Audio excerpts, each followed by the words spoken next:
एक राजा था। उसने 10 खूंखार जंगली कुत्ते पाल रखे थे, जिनका इस्तेमाल वह लोगों को उनके द्वारा की गई गलतियों पर मौत की सजा देने के लिए करता था। एक बार एक पुराने मंत्री से कोई गलती हो गई। राजा ने उसे शिकारी कुत्तों के सम्मुख फिकवाने का आदेश दे डाला। राजा ने मंत्री से उसकी आखिरी इच्छा पूछी। उसने राजा से 10 दिन की मोहलत मांगी। राजा ने उसकी इच्छा को स्वीकार कर लिया।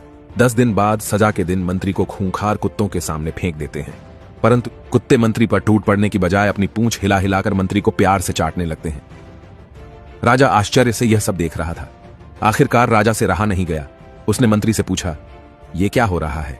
ये कुत्ते तुम्हें काटने की बजाय तुम्हारे साथ खेल क्यों रहे हैं? मंत्री ने कहा, राजन, मैंने आपसे जो 10 दिनों की मोहल्लत ली थी, उसका एक एक क्षण मैंने इन बेजुबानों की सेवा करने में लगा दिया। मैं रोज इन कुत्तों को नहलाता, खाना खिलाता, वह हर तरह से उनका ध्यान रखता।